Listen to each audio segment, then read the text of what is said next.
Hello, everyone, and welcome to a new episode of Constructive Criticism. It's 253 episodes today, and I'm your host, Spencer. I am joined by my co-host, Magic Mike. You're not going to answer that? You can't do me first. I wasn't ready for that. And Matt Kling. A fucking head quip, and then. So this is the second time we recorded this intro, and it's put Michael on his heels, apparently. Yeah, that was like when when your opponent puts you on the play and you F6 for your first turn. And Matt Kling, everybody. Hey, how's it going? Oh, man, I have done that. I have, in fact, done that, Michael. Like, every time. I think it's just actually value. I'm convinced that it's just correct. You know what else is correct is shopping at our sponsor, Oasis Games. You can check them out at mtgoasis.com and get 15% off of your first order by using the code CCMTG at checkout. And you can get 4% off every order by using the code Would That Be Good. It's great value. Check them out. They're amazing. They're the best. We'll talk about them more a little bit later. Our other sponsor, who we should talk about now, though, is In-Gaming. You can use the code CCMTG10 at checkout, get some percentage off your order. They'll give us a kickback. It's really appreciated. That kind of sponsorship money goes into upgrading equipment, getting Matt a new camera. You have to look at his GP Top 8 face here instead of his actual face talking to you. We got things that sponsorship's paying for. So, check that out. It's helpful for us, and we really appreciate it. You should also check out the rest of the network. You got Common Knowledge. You got Even Odds. You got Homeward Path. You got tons of other stuff. You should definitely check it out. ConstructorCriticism.com. There's tons of things going on there, and we really love everything that those guys are doing. So that sounded weird because that's me, but you know what I mean. Guys, this is awkward. Hashtag always improving. This is the point of the podcast. We're going to try and improve the intro segment next week. This week, however, we're going to talk about how, it's really important to focus all you can on getting better. So, with that being said, Michael, what have you done this week to get better at Magic the Gathering? In terms of one individual thing, it's maybe kind of hard to say, but I tried to sort of adjust my approach to finding standard decks I liked by trying decks other people liked. And I was really successful with that. I think I hit up Josh for a couple of lists and then 5-0'd with both of them back to back with Matt the other night, and that was sweet. And just generally, I think trying to think about the format a little more broadly, kind of just what are things I can be doing, what are things that are maybe working for other people, that kind of stuff, rather than getting really dug in on the nitty-gritties of, what's the correct 58th card to play in my green-black deck. It made Standard more fun for me this week. That makes sense. Matt, what about you? Yeah, honestly, I've just been playing a lot of Magic lately. It's been going pretty well, too, so pretty excited about that. I got to draft a couple of times, and... Arena? No, I was drafting on Magic Online. One of the drafts felt pretty fortunate to come together, for sure. But either way, it was definitely a good time, and I think that I am getting better at both this limited format and basically all the constructed formats. I mean, I've played some Legacy, played some Modern, played some Standard, and done pretty well in all of them recently. So, all right. So, first of all, let me do me, and then I'll do the podcast. So, this week was kind of crazy for me. I played a ton of Magic. Ended up playing Jeskai at a PPTQ that I took second at, and one of the things that was happening is I was just playing horribly.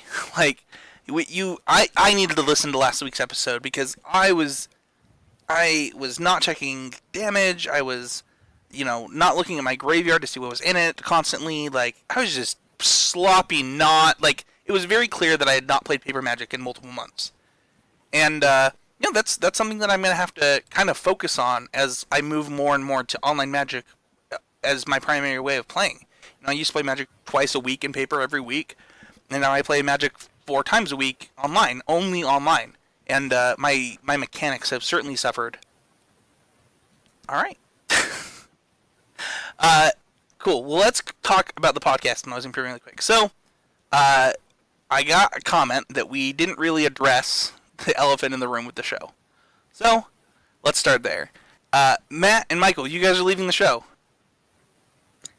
Yeah. That's factual. Okay.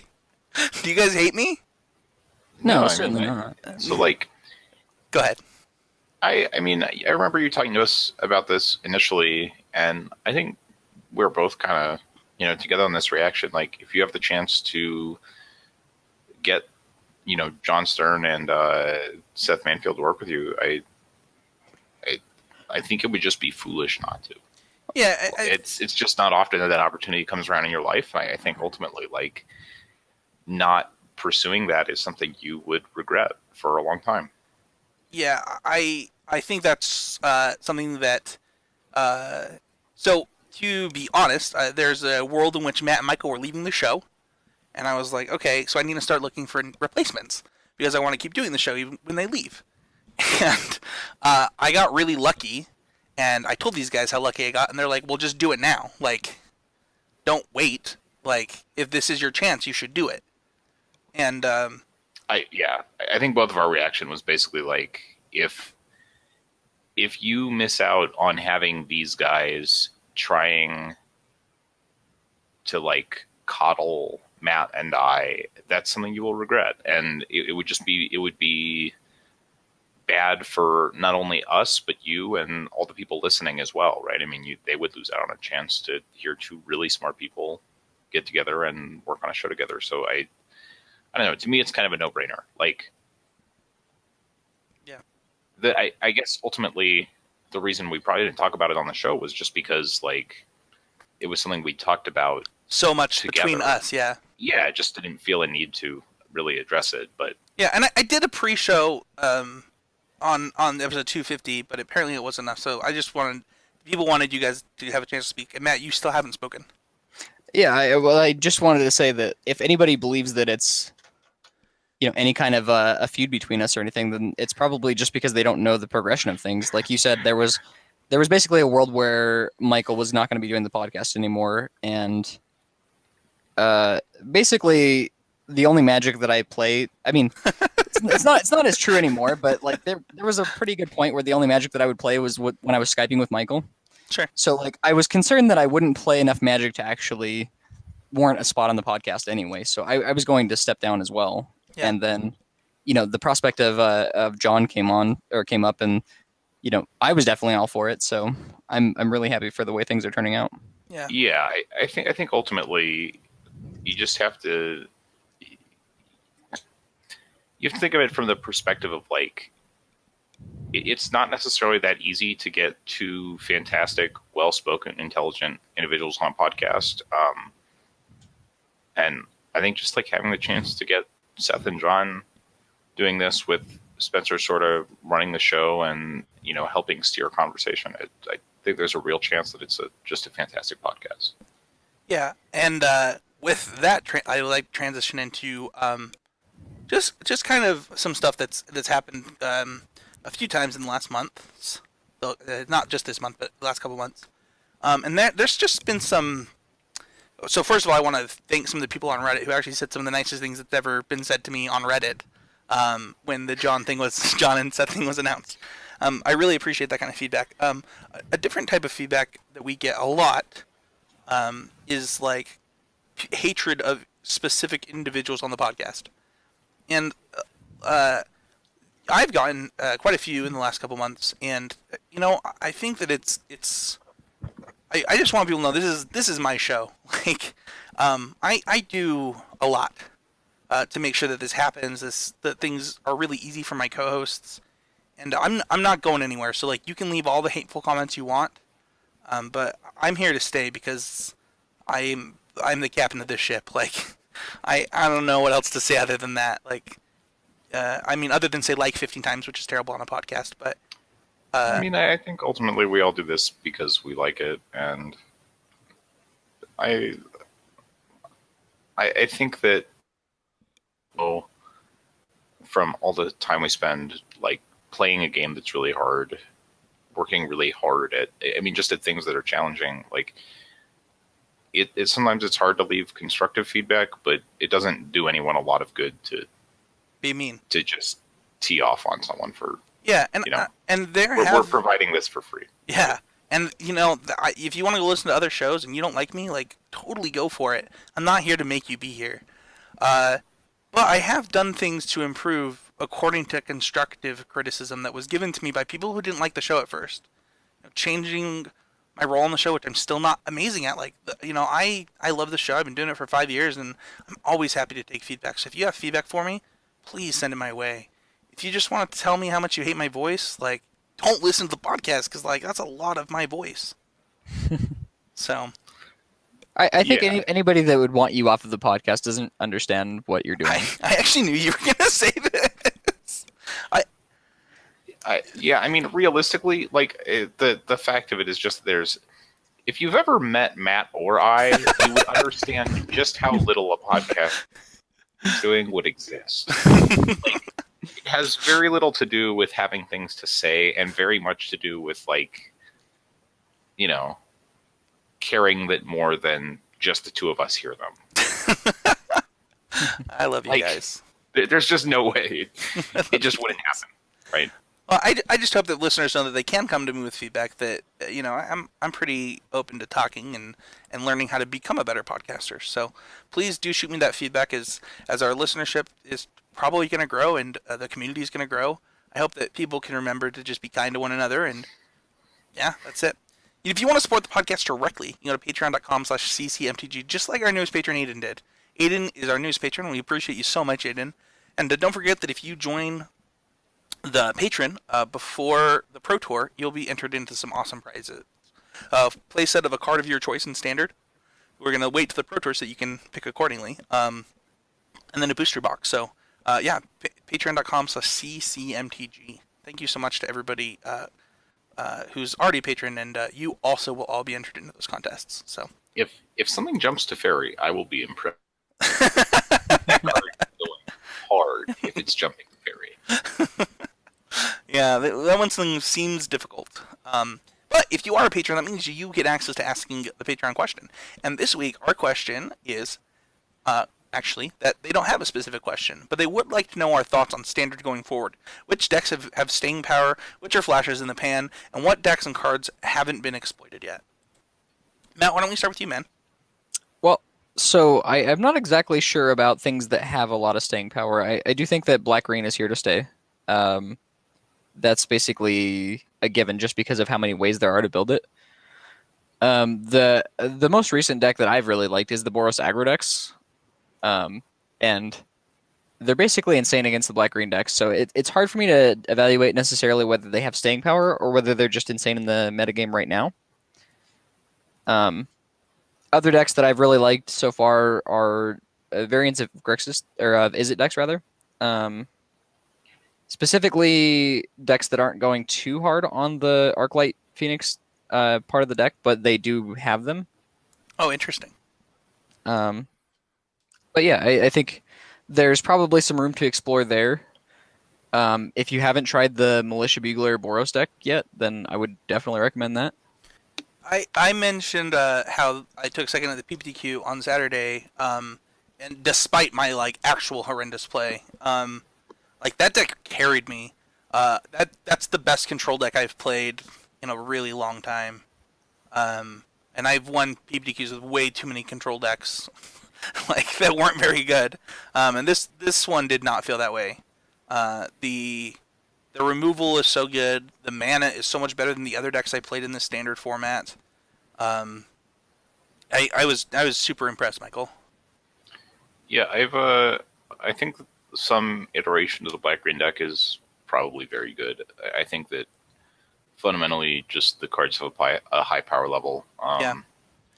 They're hard to attack in hateful ways. You can have strategies where the cards just line up pretty well, but there's nothing you're going to play that's going to be incredibly effective against every flavor of black-green. Even things like Tocatli card, you could move towards more or less creatures or removal spells to work around that a little bit. I think that some version of the green-black deck is likely one of the better decks in the format. I think so too. I assume that until we're really proven otherwise, that Teferi is probably still good. Maybe not quite as dominant as it has been in the past, in terms of just winning games where you untap with it. But the card is obviously good. Yeah, and I think we'll definitely have. Oh, sorry. You're okay. I like the Boros deck quite a bit as well. And there are a lot of different flavors of, white decks as well that seem like they have some potential. I really like the Arclight Phoenix stuff. That's the one to me that I feel maybe least confident that I've played with a list that I think is great. But that deck feels like it has a pretty high power level. I learned that Crackling Drake and Beacon Bolt both count cards in exile as well as your graveyard the other day, and that was kind of interesting. Yeah, I definitely missed that during the PPTQ a little bit. This like It's a good one to know. well, it was funny because I was like attacking, and Justin Sloan is like, Judge, and he's like, I don't know if I'm supposed to have stopped them. And I was like, yes, you are. You are actually supposed to have stopped us. Just failure to maintain game state, or Yeah, and that's a card that I think neither of you really mentioned too much of. But is that a card that has impressed you two? Because I've seen it in like tons of different shells, and that card is way better than I thought it was. So maybe it's like overperforming in my head, but that card has actually been pretty insane. Crackling Drake has been totally decent in my experience, but I it doesn't seem like the first one usually does enough. But it seems like a lot of times when I'm playing against Izzet, they'll have Crackling Drake on 4 and then another Crackling Drake on 5, and then it becomes an actual problem. Yeah, I had 3 in play at one point this weekend, and I just looked at the spells in my hand and was like, this is so much damage. Right. Yeah, it becomes very hard to Yeah. have, multiple 4 power flyers in play. yeah, I've been really impressed with just like Goblin Electromancer in the blue red decks. Yeah, I've seen They're some playing crazy stuff with that. All of these. I was watching. I think I was watching Sean McLaren earlier today, and he got in a spot where like he had a Crackling Drake in play and like probably needed to kill his opponent next turn, and just started firing off all these pre-combat main Charta courses. At first you're like, oh, maybe this is bad. Like he could definitely just draw, and then you're like, oh no, he wants to discard the cards. Right. And it was like, and then he's like flashing things back or jump starting things from his graveyard rather, and they still count for the Crackling Drake, and like it was getting out of hand. It impressed me. Yeah. None of us mentioned the experimental frenzy decks. Yeah, my experience with those has been that over time, as the other decks have gotten better, the card Experimental Frenzy is absurd. I think Runaway Steamkin is also pretty great, Yeah. but the rest of the shell for that deck is really weak. I don't think Goblin Chainwhirler is very good right now.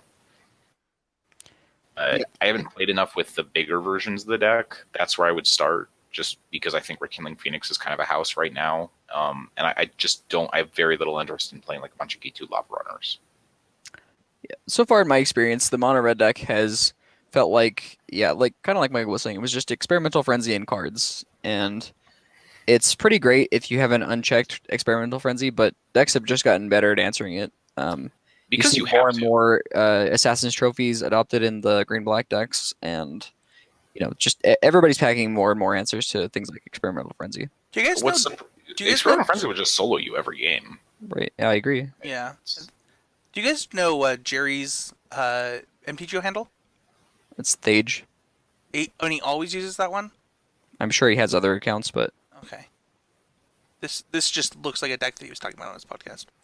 I think that to kind of sum up our thoughts on this question, I think that our like Phoenix is one that these guys are mentioning that hasn't really, seen a ton of press, but is one that has obviously shown its chops.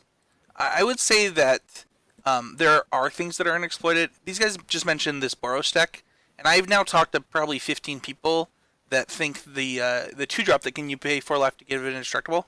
What is it called? Vanguard. Adonto Vanguard. Thank you. I think that card is underplayed right now. So.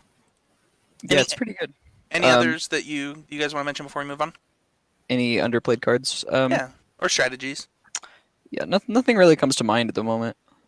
I mean, this isn't really like underplayed, but I think Matt and I were both kind of smitten with Aurelia. Like we were playing, and I think I said, I think Matt called it Siege Rhino. I was going to say we were playing, and I said to Matt, I think this is basically Siege Rhino. And then we were like, is that blasphemy? And then we kept playing. We're like, no, it feels kind of like Siege Rhino. Yeah, I'm actually pretty confident that's the best card in Standard right now. Yeah, so you mentioned that in our Constructed Critics Facebook group, which had a pretty good discussion about this deck. So. Yep. And also, by the way, I posted that deck list, and the first person that I know of that played it so far also 5-0'd his first league with it. Well, if you want to 5-0 leagues with decks that Matt posts, check out Constructed Critics Facebook group. That's for patrons of $5 $5 or more. So, go ahead. No, it's just, this is probably one of the first decks that either of us tried in this format where like it felt like there are some synergistic elements, but it doesn't feel like you're playing a lot of kind of crappy filler to tie it all together. Like all of your cards are just pretty good on rate. It's actually what I was saying to somebody about the Jeskai deck that I played this week. It was like, they said, why do you like this better than Blue White? Like, you played so much Blue White before, and you've already done well with Blue White in this format. And I was like, listen, I am going to be the first to admit when I'm wrong about something. Crackling Drake is something I'm wrong about, and also the Jeskai deck's mana is so much better than the Esper decks and stuff like that. And also your card quality is just so high. Deafening Clarion is something that is just a better card a lot of the times than in Standard than something like Settle the Wreckage would be. And I think that right now that the deck just saw an upgrade across multiple cards, Sinister Sabotage, stuff like that. And that's probably where Teferi decks lead, is just higher card quality to make your Teferi's Plus even better. And I think that the other decks that are doing well are also relying on that high card quality that Michael's talking about, where if you look at the list that these guys posted, it would, like, all of the creatures were good, all of the removal and spells were good. It was just the best cards in Standard, which made a lot of sense. Yeah, definitely. Especially in a format this small. Like, why are we trying to girdle around with synergy when the format's so small? We can just play the best cards and have a good deck. Well, I think that's the actual point, right? Is the format's so small, and we've talked to other people about this too, that whose opinions I respect, and they were having very similar experiences prior to playing this deck, where they're like, yeah, I mean, I really like this deck, but then you were like, you'd play some cards, and you're like, oh man, how am I playing this? It's just so bad. Yeah. And then you would have to accept that it's just a 5-set Standard, right? So all the decks are kind of bad. But then you play this deck and you don't feel like that at all. Like, every card just feels great on rate. Like, I'll have to give it a go myself. Maybe that's something I'll stream this week. Yeah, I think it's just pretty good. Cool. Well, there you go. These guys are high on Boros, which is so funny because somebody asked me a question about where I see this Standard going, and I said I think that Green, Black, and Teferi decks are here to stay, and the way to attack it is going to be finding a good aggro deck that's not mono red, because those cards aren't very good. And it sounds like you guys have found something that fits that description. Yeah, it's certainly mostly what it is. I mean, it's a bit more mid-rangey than a traditional aggro deck, but yeah, it's. I mean, if you think about the black-red deck, that I think it won 3 GPs in a row, right. The Hellrider deck, like, that deck looked kind of similar to that. Sure. So, all right. Well, let's move on to deck of the week this week. No power rankings this week. But we are going to talk about Modern still. And the reason there's no power rankings is because there was just a really big shift in Modern that we kind of mentioned on the podcast, but I wanted to kind of go in depth on it, Michael, if we could. And that's talking about the new Dredge deck in Modern. This deck is focusing a little bit differently than it did in the past. It is straight up a conflagrate deck, and this is because of Creeping Chill, Michael. Yeah, I think that Dredge just gets immediate, like, free upgrade. So basically what's happened is we are playing about the same number of lands. Mostly you just kind of cut the worst dredgers for Creeping Chills, and I think maybe one land from, like, the old stock lists. And that can, like, stress the deck a little bit in some ways, but because of the move, like the complete now move to Shriekhorn over Insolent Neonate, you have a little bit more of a chance to hit a dredger before you're first taking a draw step. And Creeping Chill just dramatically increases your reach. It dramatically increases the amount of games that you can win like without attacking. So against something like Tron, it's a huge boon where, you know, maybe it's hard to get things in play through an Ugin. You're much more likely to have Bloodghasts, have haste early. You're much more likely to kill on turn 3. Like, you just basically are a much more explosive deck. And you give up maybe a little bit of consistency, but gain like at least a full half turn. Can we talk about this for a second? Because part of the reason for moving to Neonate was how fast you got to start dredging.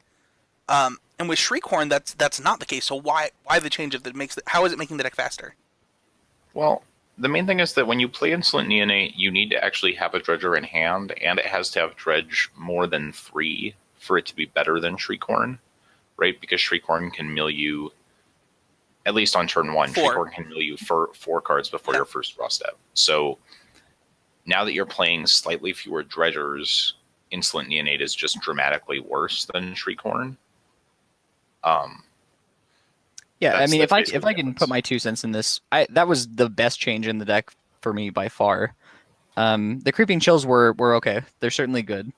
But Shriekhorn over Insolent Neonate felt like what was making the deck tick for me. Like, I basically didn't have to mulligan. But didn't Raptor play this deck with Shriekhorn before? Yeah, people played this deck with Shriekhorn about half the time before. So this is something that's like fully been adopted. The main thing I would say is the Creeping Chill just gives you outs in matchups that were close to unwinnable before. Like, it dramatically reduces how much Anger of the Gods matters against you. It taxes your opponent's Relics of Progenitus. We're losing Michael there. Matt, why don't you go? But yeah, I mean, I think that his points are pretty valid. Like, in game 1s especially, like, it's just going to increase your percentages a lot to play Creeping Chill. Like, it does increase the deck's clock, which is nice. We're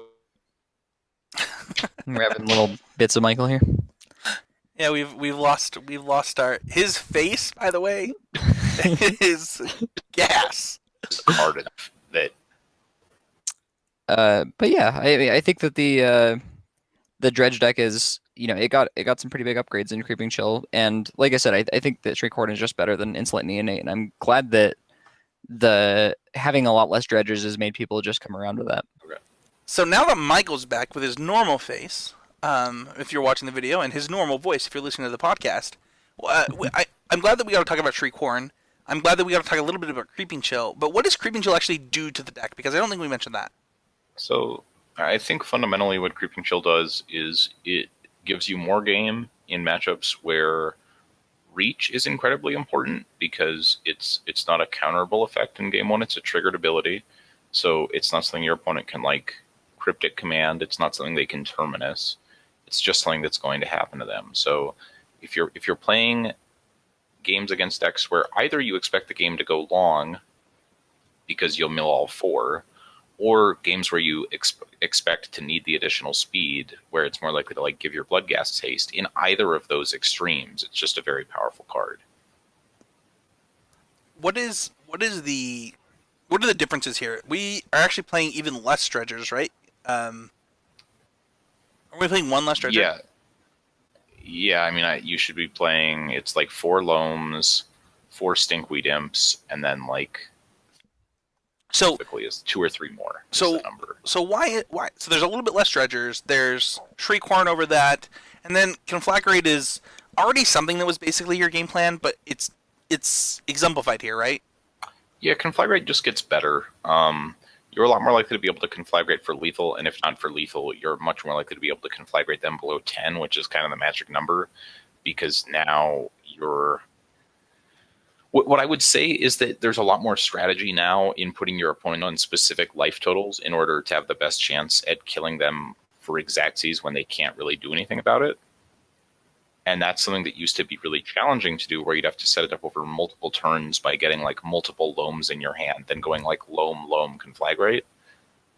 And now you can sometimes do this as early as like turn 3 or 4. Matt, has that been your experience as well? Yeah, definitely. I mean, it's like Michael said, it's always important to get your opponent to 10 when you're playing Dredge. So like Conflagrates were used for that in the past, but it just becomes much easier now when your opponent. I mean, I would say that they effectively start the game at like 10 life because it's modern, along with veteran shocks. With you figure you're gonna mill over 2 creeping chills anyway. So How do you get to that number?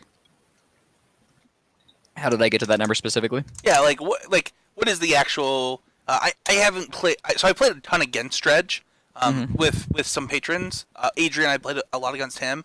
When I was playing a lot with listener Ryan Kendall, we got to see this deck a lot. Um, I I have never enjoyed playing Dredge decks, so I'm surprised. I don't know the number of cards that I can expect if I Shriekhorn. If I don't hit Stinkweed Imp, like how far to my deck am I actually getting? It's more about how many turns you have than what. Like, unless you just mulligan into a hand that isn't functional, if you're allowed to continue playing, you will always dredge all your deck in a game one. Cool. Awesome. Right? I mean, like, blue-white control, you're always going to just dredge as many cards as you feel like. They can't kill you before you dredge your deck. I think that the kind of the thing that we should wrap up Dredge with is, what are these matchups looking like in Modern right now? So, Matt, what does the Tron matchup look like? Well, the Tron matchup was pretty even before, so with Creeping Chill now, I have to assume it's at least somewhat Dredge favored, if not pretty Dredge favored. I would assume so as well, right? If you think about how close the matchup had been, it was so card draw dependent, and now the Dredge decks are very streamlined. It feels like Creeping Chill specifically makes the deck do one thing every game really well, which is kind of the point of Dredge, and I think that helps against decks like Tron. And beyond that, like a lot of the times they would be able to beat you with like Ugin or something like that. It wasn't always just the relics, right? Like their board wipes were actually really effective against you. Right. And now I think that's just way less true when you have 4 Creeping Chills and the Conflagrates. I agree. They're almost going to have a relic to beat you, ever. Right. It's really making their cards, that singleton of like a card dependent matchup, even harder, because now it's even more important that they get those same cards that they only got X percentage of the time anyway. Right, and on the flip side, a relic that isn't backed up by a good hand doesn't do anything. What about like humans? You can play through one sorry. relic very easily. My time is off with Michael. I'm really sorry. Hold on. Did he lag for you, Matt? No. Okay, hold on one second then.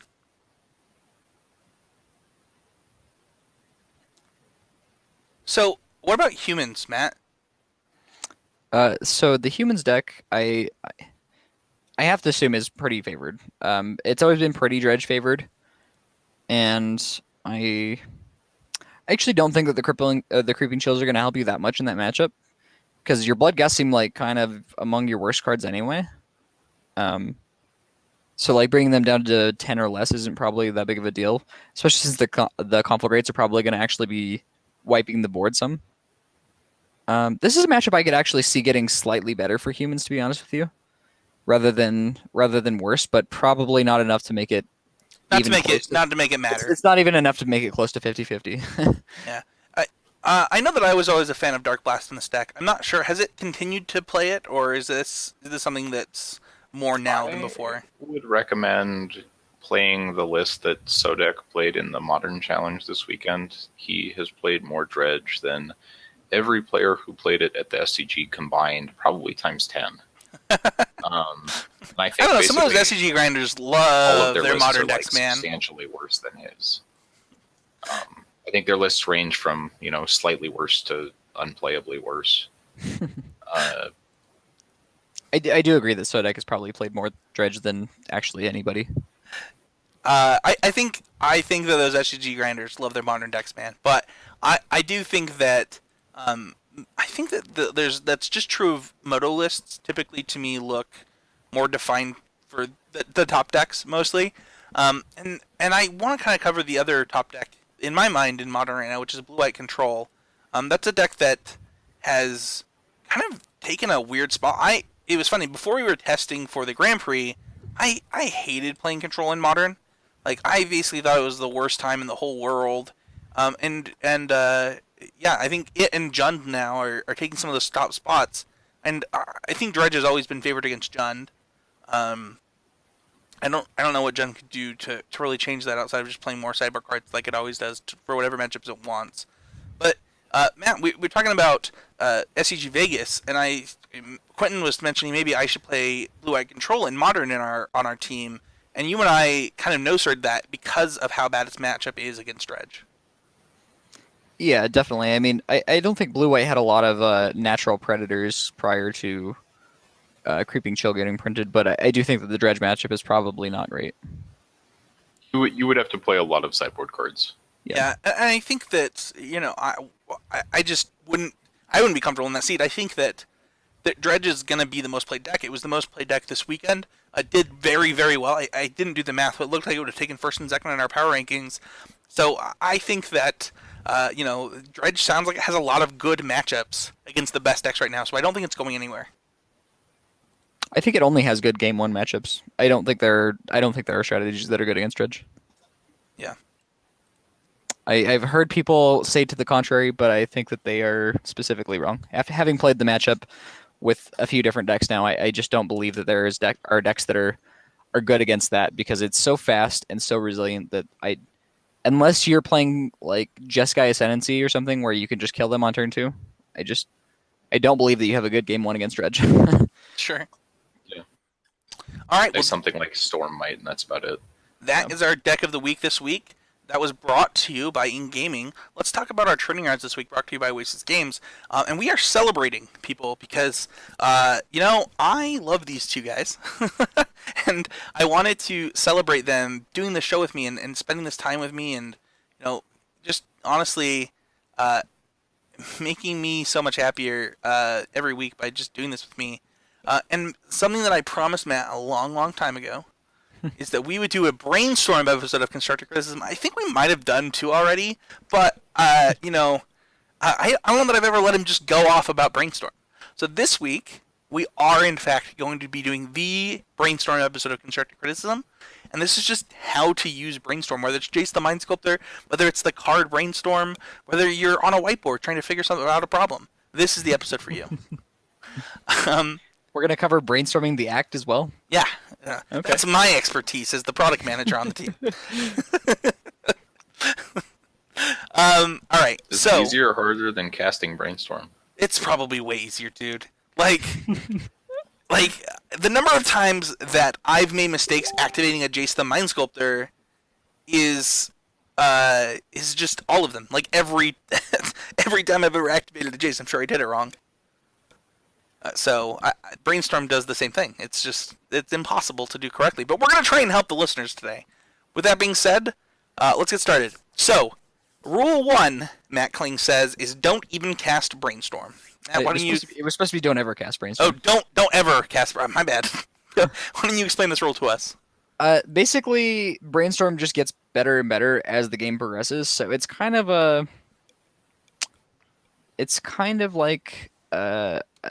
like playing the stock market, right? Like you want to really use it when it's at a high point. Like you obviously don't want to wait until you're already dead to cast Brainstorm, because then you can't cast it. Sure. But it does get better and better every turn you go through the game. The reason is because it just gives you card selection in such a huge way that knowing specifically what you're looking for is going to be critical to making your brainstorms the best they can be. Sure. I would say in Legacy in general, this is probably one of the biggest rules of basically to get used to. There's very little true card advantage and a lot of card selection. So rather than playing these spells as quickly as possible, and this is true of Brainstorm, Ponder, Preordain, etc., like they become exponentially more powerful the more you know what you're trying to find. Yeah, and I think that understanding your deck is a huge part of this.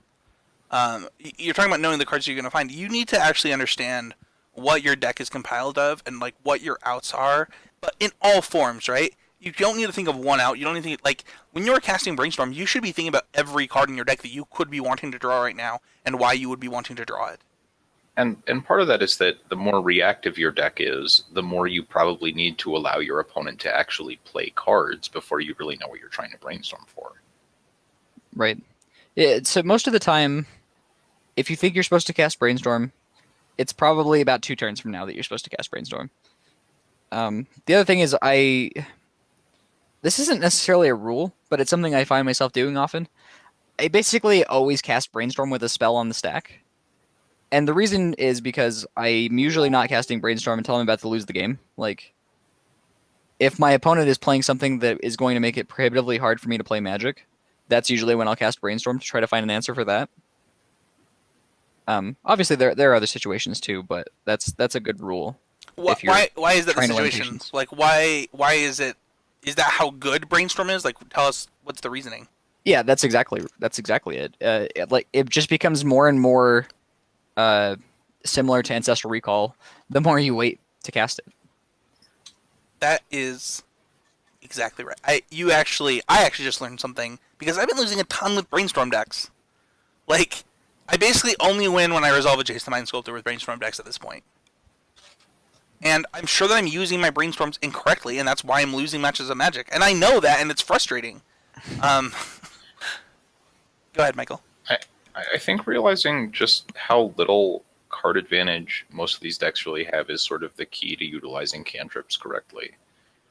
This is true for your opponents as well. So often, if you can counter sort of a key spell, there isn't a whole lot after it, right? This isn't standard where like we play a Siege Rhino, and if you counter it, then next turn they play, a Siege Rhino, and you have to counter. Then next turn they play an Elspeth Sun's Champion, and like we're not playing these games of like haymaker, haymaker, haymaker, haymaker. The decks have a lot of, I wouldn't say they have a lot of air, but they have a lot of like basically all of the fair blue decks have a lot of cantrips and a lot of they have a lot of fun spells. Police cards, right? Like they just have a lot of cards that are specifically there so they don't lose on the stupid turns of the game.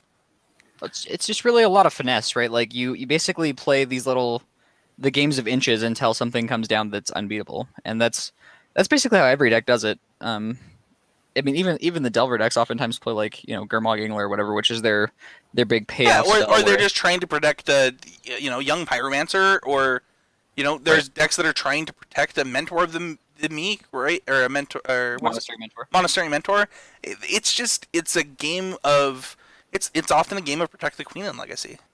Yeah, I mean, yeah, like I said, even beyond that, like if you ever play a game with or against Miracles, it's very much about setting up these little micro exchanges where you're getting the better end of them for long periods of time, and then you find yourself in a position where you're actually able to play like a Jace the Mind Sculptor or a Monastery Mentor or an Entreat the Angels, where you're really sure that it's actually going to work out for you. Like, not only are you going to be able to resolve this, but you'll be able to protect it as well.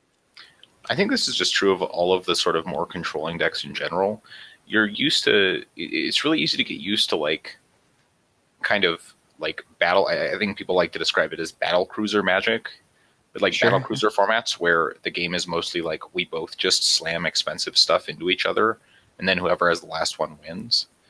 And Legacy, the punish for like failing to resolve a Monastery Mentor or a Jace the Mind Sculptor is usually that your opponent then immediately plays one and you just lose. Yeah. Right? Like there isn't usually a lot of like. No, that's true. I played something big and it got countered, and then I played something like they usually then just slam the door shut on you. Yeah, it's. I mean, the number of times where you're like, fight, Jace the Mind Sculptor, nope, and then the other person untaps and like Jace the Mind Sculptor, and you're like, well, we just fought over mine, so obviously yours resolves. Right, and I think that has to do with the ability of various cantrips, but especially Brainstorm, to find specific cards, right? Like when it's time for your opponent or for you to find ways to win the game, it doesn't take very much to do it. And because so many of the reactive spells are so inexpensive, that the game really comes down to resolving a single more impactful spell a lot of the time. I think that this is something I'm learning as I've been playing a lot more Legacy in the last couple weeks, is that in order to optimally use Brainstorm and Brainstorm decks in Legacy, you have to actually play a lot of Legacy. Like, I have to know what I'm fighting about, what cards I want to fight about in the matches I want to fight about them with, like, and understand, okay, this time I'm playing against Miracles, here's what Sculpting my hand should look like. And, okay, this time I'm playing against Delver, here's what my game plan should look like, and here's how I should be using my Brainstorms. And Brainstorm changes from matchup to matchup because of what you're playing against and how you want that hand to look. It definitely does, and even more than that, there are tons of tiny sequencing things specifically with Brainstorm that you need to know for different matchups. Like, is my opponent playing, Wasteland? Is my opponent playing Daze? Is my opponent playing, there are several other things that actually impact how you sequence your Brainstorm specifically. Like, do I think Sure. my opponent's likely to be playing Spell Pierce, or How many lands do I need to keep in play versus in my hand? yeah, do I think that he cares about this Brainstorm enough to Spell Pierce it? There's so many factors. Right. Or is that what you're trying to set up? Right. I mean, you might be trying to use it as bait sometimes. I think that the one of the next things on here is sort of brainstorm with relation to fetch lands. Yeah, I think that is one that people learned in Standard because of Jason the Mind Sculptor not too long ago, but I think new players might not know this, Matt. Yeah, I mean, even in Standard, I don't think the format as a whole had a real appreciation for it. Like, you would see Jace the Mind Sculptor decks with it was 2 to 3 fetch lands. Yeah, I think that we were spoiled by Squadron Hawk, and so eventually they did learn. I was even thinking to before that, like when they just had the sure blue white Baneslayer decks. But yeah, it's just very important to keep your shuffle effects as long as you can, because if Brainstorm isn't shuffling, then it's effectively a slightly better version of Reach Through Mists, which is 1-man instant speed draw card. It's still going to be better than that. It's definitely never going to be that bad because you get to draw the best of the 3 cards, right? Like right. But it is actually a real problem if you don't have fetches. Like, I was playing Legacy earlier today, and I got Brainstorm locked twice in the same match, which is... What is Brainstorm locked? Right, that's what I was going to go into. Which is basically where you have to put 2 cards back on top of your deck that you don't want to draw, but you have no way to fetch them away. So your next 2 draw steps are completely dead. And I think that that's where brainstorm becomes incredibly challenging, in that you have to balance risk versus reward, and even casting a brainstorm sometimes you have to figure out timing. Like, do I need to cast this in response to my opponent's spell? So one of the weird things about brainstorm is that most spells, if you cast them on the end of the turn, they do the same thing. Brainstorm is one of the few cards that if you don't have a fetch land in play, casting it on your end step versus in your next main phase, or on your opponent's end step rather versus in your next main phase, you actually get a card deeper. Yeah. Right. So what I would say brainstorm is so challenging to play is because you have so many choices, right? You can opt for mana efficiency, casting on your opponent's end step, but you are trading that mana efficiency for seeing 1 less card deep. Right. So there are, because you don't get your draw step because you're redrawing one of the cards you put back on top, just to make that 100% clear. But I think that that's one of the things that makes brainstorm really fascinating as well as challenging. And I think that then, in addition, not only having fetch lands in play, but deciding when to play and hold lands is incredibly challenging with brainstorm. Yeah, I mean, Matt talked a little bit about Wasteland a couple minutes ago, and I think that understanding how powerful Brainstorm is just against Wasteland is pretty important there, Matt. Yeah, definitely. Back to what Michael was saying there really quick. This is actually one of the points that I definitely wanted to bring up. So in Legacy, it's even more important than other formats to hold cards in your hand that you're not expecting to use. This could be lands or any spell that you just think is completely irrelevant. And it's more than just an informational problem, right? Like, in Standard, oftentimes you'll just hold the last land in your hand because you don't want to give your opponent the information that you have no cards in hand. But in Legacy, it's actually really important to have these cards to brainstorm back on top of your library. Another cute play with Brainstorm that comes up pretty rarely, but it is great when it does, is if you have a Daze in your hand and you have a Brainstorm as well, and they cast a spell that you actually care about enough to cast a Brainstorm in response to, but they have enough mana to pay for Daze, you can actually still Daze that spell to return the land to your hand to shuffle it away with the Brainstorm. Just as like an extra... It effectively works as a draw 1. So it doesn't work as a draw 1 because you lose the days that you could have shuffled. Why does it matter? It does tax their mana that turn. Like, you could decide to do something similar in the sense that, like, you think you need to resolve some big spell next turn, and you think taking 1 mana. Yeah, I do think I have done that before. I've done that. I've done that a couple times in Stoneblade, but that's typically to protect something that I'm going to do the next turn. Right. Yeah, you're actually definitely right. It does not work as a any kind of card advantage engine, but it can work as a like Michael said, a way to tax their mana. Yeah, and you do still like- get the extra card, right? It's like you got to, especially if you don't need the mana, you do get to tax their mana while brainstorming double, right? Because you're taxing them with the brainstorm plus with the days. Right. Yeah, it kind of works as it's like a days that doesn't cost you a card Yes. in that scenario. Yep. Especially if the land doesn't matter. Yeah, and what I would say is especially challenging is that, like, so if you've been playing this limited or this standard format, one of the most powerful modes of brainstorm is basically jumpstart, right? It like jumpstarts lands in your hands when you draw it. Yeah. But trying to figure out how to play around Wasteland adequately, how to play around Daze and Spell Pierce adequately, while still giving yourself the best chance. Like, I would say that Legacy has more marginal costs at multiple stages of a game for cards that don't usually have marginal costs. And I don't know that that necessarily means that it's harder in a vacuum, but there are skills that you don't really work on playing other kinds of Magic very often. So you get into these games and you start realizing that there are all these choices you're not. And I think that's why it's so intimidating to play fair blue decks in general. The next thing that we have on here is discard spells. This is something that I don't even know that I learned in standard with Jace the Mind Sculptor, to be honest. I think that most of the discard spells that you saw in that format were like Inquisition of Kozilek. It was kind of too late in the game by the time Jace came out to make this matter. But in Legacy, due to Vendilion Click, due to discard spells, especially Hymn to Torok, this comes up a lot, Matt. Yeah, it definitely does. And you play some interesting little mind games, especially in response to something like Cabal Therapy. Yeah. Where oftentimes you can't actually wait 2 turns to draw both of the cards you're looking for. So like it seems pretty intuitive to hide all the cards you need on top of your deck. But the problem is it takes actually 2 turns to get to that oftentimes. Yeah.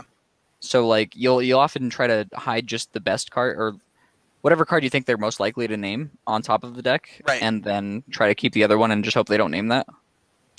Yeah, there are some really cool things you can do with that, and one of the funnier things is that it's very much of levels with Cabal Therapy specifically.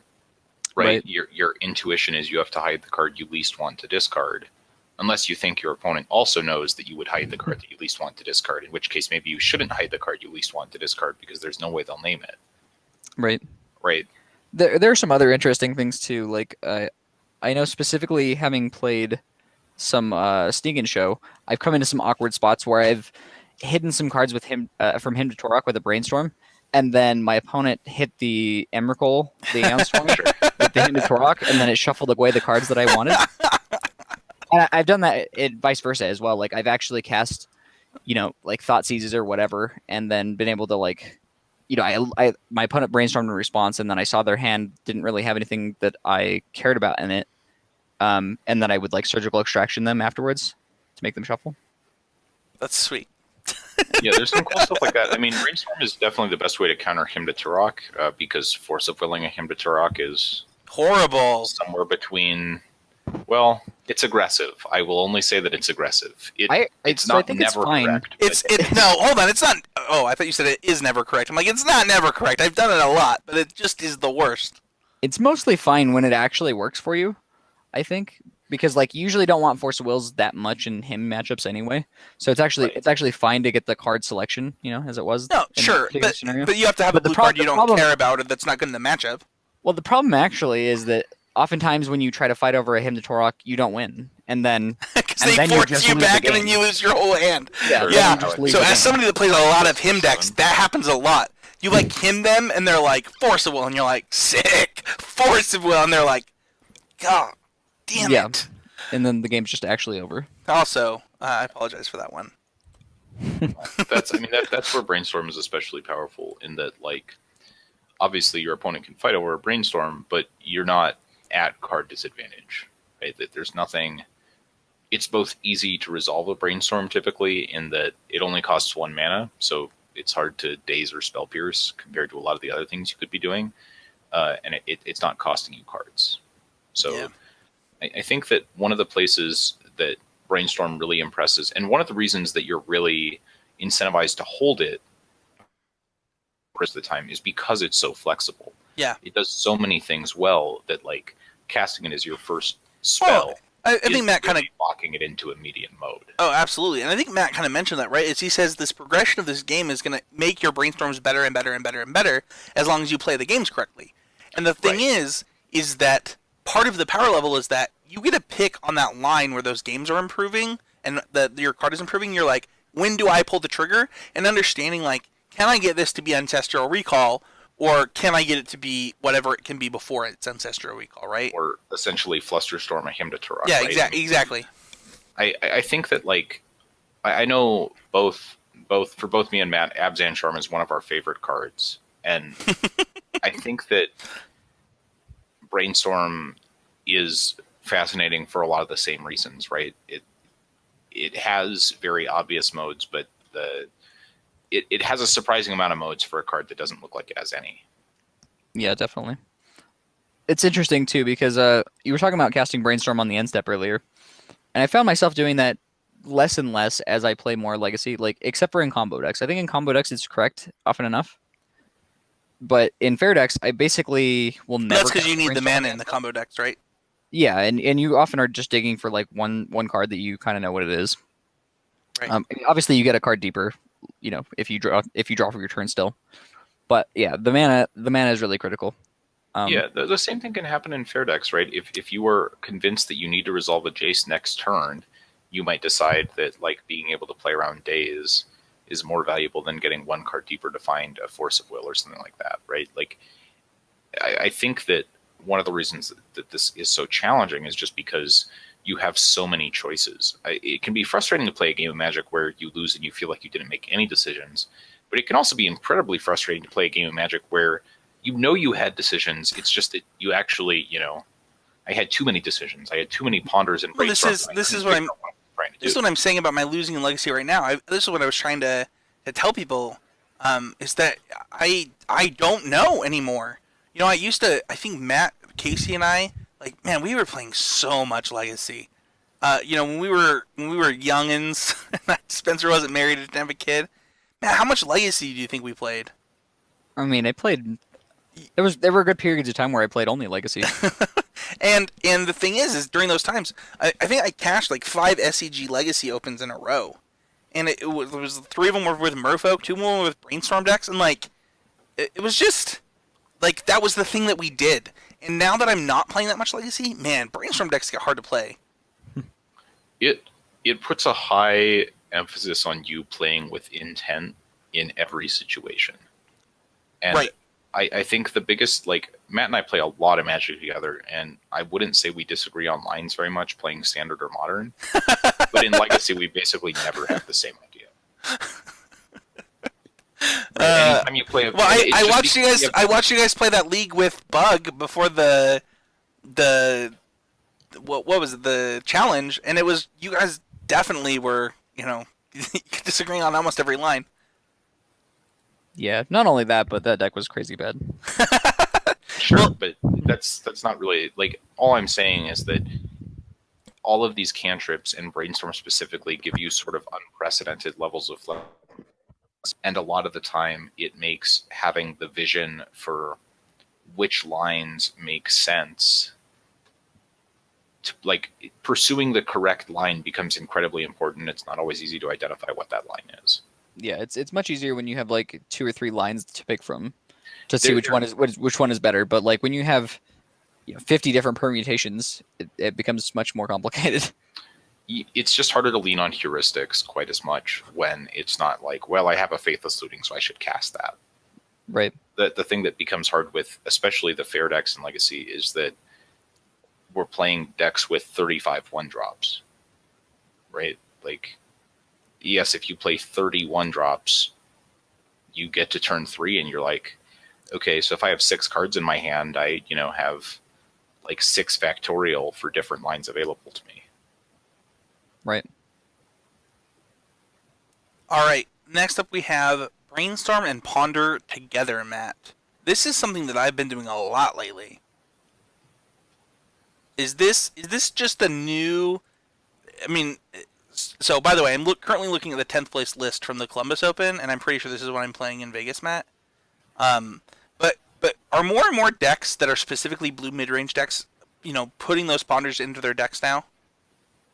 I don't honestly remember a time when Ponder was not being played alongside of Brainstorm. So that's true in like Stoneblade decks. That was always true. But if you look at things like Shard of this Bug, we didn't always play 4 ponders. Sure. Yeah, I mean, I think that there was a big trend at one point where everybody started deciding to play ponders. If you'll remember, not that long ago, even back when they had Sensei's Divining Top, there were a lot of people advocating playing 4 ponders in the Miracles deck, and eventually that became the way that we all did it. Well, But a lot of the decks didn't have room. Well, some of them did because they played Gitaxian Probe and Ponder. But I do wonder if the cut of Gitaxian Probe on certain decks has made playing all 3 of them together, right? When you were playing Ponder, Brainstorm, and Gitaxian Probe, I wonder if that made more players realize, like, okay, I should just be playing Ponder, Brainstorm in the same deck. sure, that was pretty rare unless you had a pretty good reason to play Gitaxian Probe. It's not like Gitaxian Probe is like the everyman card. No, it certainly wasn't. You'd see it in the Grixis Delver deck specifically because they had Young Pyromancer. Right. And then basically combo outside of that, right? But now that we're talking about it, what is the reason to play them together? Because I've really been enjoying it compared to the old days when I played Legacy. To play what? Ponder and Brainstorm together. It just gives you so much more selection, right? And honestly, as the cards get more and more powerful and you're looking for more and more specific spells, it becomes more important to have this hyper selection. So when you say hyper selection, is that because Ponder also sees so many cards in your deck and then also works well with Brainstorm in certain ways? Oh, definitely. I mean, there's not as much synergy there as you'd like. Certainly. I mean, Ponder can shuffle away a Brainstorm, but it's a less than ideal Ponder. But that being said, yeah, they're just both very powerful. And honestly, Ponder is the closest cantrip to Brainstorm, and I would say that Ponder is closer to Brainstorm than the next best cantrip is to Ponder. Well, it was funny because I think that there was I remember I have a conversation with a player here that now works for Wizards of the Coast, where he was telling me that he thought Preordained and Standard was better than Brainstorm. And it's funny, we had Ponder, Preordain, and Gitaxian Probe all in Standard at once, Matt. And I don't think we ever appreciated any of them enough, and we certainly didn't appreciate Brainstorm enough when that was the case. Yeah, I think that Preordain is better than Ponder when you don't have fetch lands, but I remember having this conversation with this person, actually, because it stuck with me for a long time.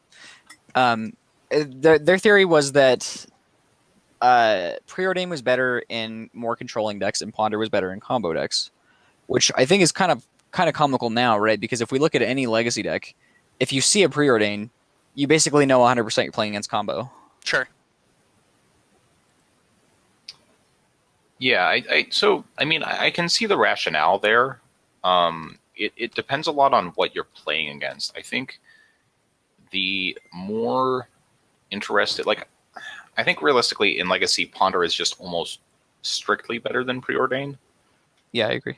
Maybe not quite, but it well, so I was actually playing Raptors list from the Pro Tour today, and I just pulled it off of off the internet and didn't look at any of the cards. And then at some point I was in like round 4 or whatever and realized that he was playing one Preordain over one of the Ponders, and right.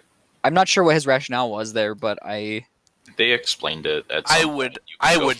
I would never question Josh or Layton. No, I'm sure that he had a very good reason. It obviously wasn't random, but I would love to hear what it was. Yeah, you can find that. It's online somewhere. Hey, Michael, will you link that to me and I'll put it in the show notes just so people can read it? I don't know where it is. I would have to find it. I'll find it. I remember reading something about that. I'll find it. If it actually exists. Michael. I don't know the problem is I don't remember if it was video or if I read it. I don't remember if it was part of coverage or if it was something. That could be true. I'll see if I can find it. If I can, I'll put it in the show notes. I would imagine there's an LSV article on like CFB that gets into it. Yeah. So one of the things that I put on here was speed, which Michael actually already mentioned a little bit, which is like when you cast your brainstorms and what it costs you. And I think that what people who are new to Legacy, so this is something that we actually said early on when we were playing a ton of Legacy when we started the show. this is kind of like one of the most painful things for Legacy players to watch, to be honest, is if you are new to Legacy and casting Brainstorm, and somebody who plays a lot of Legacy is watching you, it actually hurts. Like, it's a physically painful thing to watch, Matt. When they're casting Brainstorm the wrong way. Yeah. Yeah, Fun stuff. it's definitely true. I mean, and it's something that I'm not sure if you necessarily have to go through it, but it's something everybody does go through. So Yeah. So how do we help? So we got a bunch of modern players, a bunch of standard players this the show today. How do we help them cast Brainstorm in Legacy for the first time on Magic Online after they get Mana Traders tomorrow? I think it's important. One of the things that I think would help a lot actually is trying to stick to the same deck until you learn how to play Brainstorm correctly, because Brainstorm does play very differently in different decks. It doesn't even necessarily need to be the same deck, but the same general strategy, right? Like if you're bouncing between Storm and Miracles and Delver, like you're going to play very, very different Brainstorms, and it's going to be really hard to actually pin down what you're supposed to be doing at any given time with it. Yeah, my inclination is that people go from basically brainstorming on end step way too much to brainstorming on end step slightly too little to maybe eventually finding the balance. Right? The secret is that you are supposed to brainstorm on end step. It's just rare. Yeah, and it's hard because you look at the card, and the card doesn't make Brainstorm doesn't make sense. Like, it doesn't. It actually doesn't make sense because it does so much more than the words on the card. And I don't know if we should see if there's other Magic cards that read this way. I think it does about the same as if you read the card with slightly less words on it. What's that Just mean? start eliminating words at random. No, if you started eliminating the put 2 cards back part, that's about what it does. Except that sometimes it also is mostly putting 2 cards back, and sometimes it's the other part. Yeah. Yeah. I think that's what I was saying when I was talking about Absent Charm. It's a secret modal spell. It really is, and I think we have to think of it that way. Let's wrap up with Jace really quick, because I don't think it would be fair if we talk about Brainstorm for all this time and not talk about Jace the Mind Sculptor. Matt, what is the correct play pattern for the reoccurring Brainstorm? Well, it depends on what your opponent has that they. I think that the most important thing with Jace the Mind Sculptor specifically is don't plus it, because, when you think you're supposed to start plussing it, wait 2 turns and then start plussing it.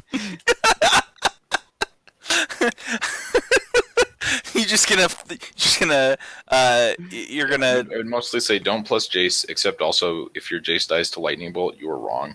Oh, sure, yeah. I guess if you're playing against Lightning Bolts or Bloodbraid Elves or something like that, if you have a reason to believe that your opponent could deal at 3 damage. Alternatively, if you don't have cards in your deck that do anything, don't brainstorm. So one of the things sometimes you're playing against. I watched. I think Jonathan Rossum lose a match against Lands, where I think if he just plus Jace every turn after he played it, he probably would have won the game. But he kept zeroing it every 3rd turn. But his cards did anything, so he had nothing to draw to. Yeah, that makes some sense when you just don't have. Yeah, if none of the cards that you're drawing matter. It was like a role assignment issue, right? It was like, this is just actually attacking you for 3 a turn. That's what this Jace is. Yeah, I'm obviously oversimplifying when I make bold claims like wait 2 turns on your Brainstorm or wait 2 turns on plussing Jace and things it's mostly hyperbole that's funny. Yeah, exactly. But it is actually a guideline though. Like what I more want to instill in people is the thought of, why am I doing this? Is plussing Jace actually the thing that I should be doing? Is casting Brainstorm right now actually what I need to be doing? Sure. And if you have a good enough reason, then yeah, do it. But Michael put it really great earlier today when we were talking about this. The exploratory Brainstorm is just not a real thing. No, and I think that one of the things that with Jace that I'd like to mention is just that part of the power of Jace is the ability to find fetch lands for himself. That's a mode that wins the game a lot more than you think it would. I actually have found that people too often start plussing Jace rather than brainstorming, but then also I find that they brainstorm every time with Jace rather than trying to win the game. So it's a tough one. But I do think that Jace's main ability is the fact that Jace can find ponders. Jace can find for the brainstorms in your hand specifically too, and it's not something that people do enough. Yeah, definitely. I mean, Yeah, he sees a lot more cards in Legacy than he would in a standard or modern format. Yeah. So that is it for the Brainstorm podcast of constructive criticism. Matt, any tips and tricks about Brainstorm that we haven't mentioned before we go? nothing that I can think of that didn't come up already. Cool. Well, I'd just like to say that this episode is for Matt. I love you, man. Like, thank you so much for doing this show since episode 1. Coming back twice. Like, I like you. I mean, you know how I feel about you, but I don't know that the world knows how I feel about you. Yeah, you're just like one of my best friends, and I really appreciate you doing the show with me, and I wanted to at least give you a chance to talk about one of your favorite things. Yeah, I appreciate that. So I love you, man. Thank you. Yeah. Cool. Patreon, patreon.com/ccmtg. Join right now. Like, join before John and Seth get here. We're gonna give out some prizes on their first episode to patrons of the show. Patreon.com/ccmtg. Get a playset of a card in standard. Get a booster box. Yeah, it's a great way to support the podcast directly. You can find me at Spencer13H. You can find Matt at The Witch King. You can find Michael at MagicMikeMTG. You can find the show at CCMTG, or you can join the conversation in tons of other ways. You can join the Constructive Criticism family. If you're a patron of $5 or more right now, you can join the Constructive Critics group. If you feel so inclined, you can join the Heezy Game Media Discord. We talk about anime. We talk about Game of Thrones. We talk about Star Wars. We talk about magic. It's just a nerd culture Discord. It's pretty great.